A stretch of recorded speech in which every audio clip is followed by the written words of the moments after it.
تکلیف ہوتی ہے. اور شاید میں یہ بات کھلے عام کہتی ہوں کہ جو نقصان نہیں اٹھا سکتا اسے کبھی فائدہ نہیں ہوتا. ہم نے بڑے برسوں سے، پچھلے بہت سالوں سے یہ ثابت کرنے کی کوشش کی ہے کہ ایک کاغذ کا ٹکڑا جسے آپ ڈگری کہتے ہیں وہ زیادہ اہم ہوتا ہے.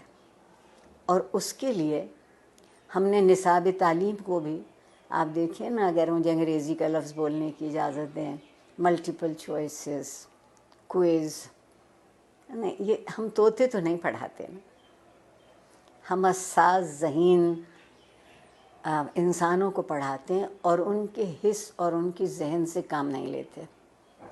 اس کی بنیادی وجہ یہ ہے کہ جب میری نسل جو تقریباً قبل از مسیح سے ہے وہ پڑھتی تھی تو تعلیم کے ساتھ ایک بڑا ضروری لفظ جڑا ہوا تھا، وہ تربیت تھا.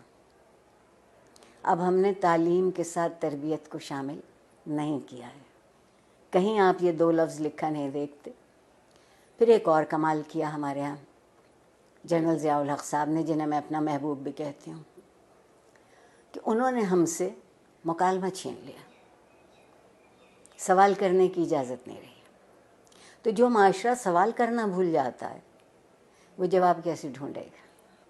اور ڈگری ہمارے ہاتھ میں دی گئی کہ ہم ایک اچھا روزگار تلاش کرتے. میں کہتے کہتے مر جاؤں گی کہ زندگی کو روزگار چاہیے ہوتا ہے، روزگار کو زندگی نہیں چاہیے ہوتی.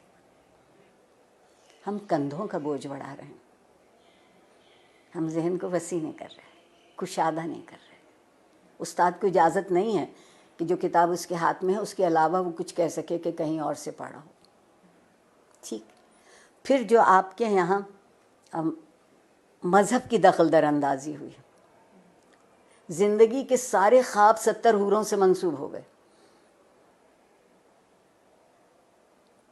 70 حوروں سے منسوب ہو گئے. آپ کہتی ہیں کہ جستجو کی ضرورت ہے، آپ کے وزیر اعظم کہتے ہیں کہ سکون تو قبر میں ملے گا. تو جو اس سکون کی تلاش میں، وہ جستجو کیوں کرے گا؟ بیٹھے بیٹھے انتظار کرے گا. ہمارے ہاں پیمانے بدلتے ہیں، ہمارے ہاں معیار بدلتے ہیں.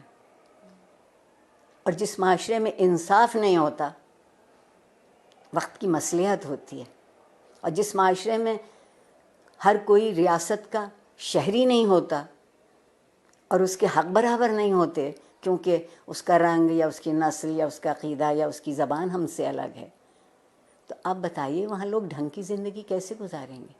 اور سوشل میڈیا اگر آپ مجھ سے پوچھیں تو بندر کے ہاتھ ادرک آئی ہے، جس کو یہ معلوم نہیں کہ اسی کو کتنا مثبت طریقے سے اسی سے تربیت ہو سکتی ہے، اسی ٹول کو استعمال کیا جا سکتا ہے، اسی آلے کو ان کی طالب علموں کی بہتری کے لیے. مگر اس کی بجائے آپ وہاں دیکھیے تو کیا ہو رہا ہے. جب میں پل بڑھ رہی تھی اس زمانے میں ڈائری لکھنے کا رواج تھا، اور ڈائری اس قدر خفیہ چیز ہوتی تھی کہ جتنے اب نیب بینک اکاؤنٹ بھی نہیں تلاش کر سکتی. اب آپ کوئی بات لکھتے ہیں اور اس پہ 2-4 منٹ کوئی دوسرا کوئی تبصرہ نہیں کرتا تو آپ اداس ہو جاتے ہیں کہ میرے سٹیٹس پر ابھی تک کسی نے رائے نہیں دی. آگے بڑھنے کا اگر طریقہ ہوگا تو وہ یہ ہوگا کہ کچھ دنوں ہم سب گردن جھکا کے آئینہ دیکھنے لگے. گردن جھکا کے آئینہ دیکھیں گے تو ہماری سمجھ میں اپنا آپ آئے گا.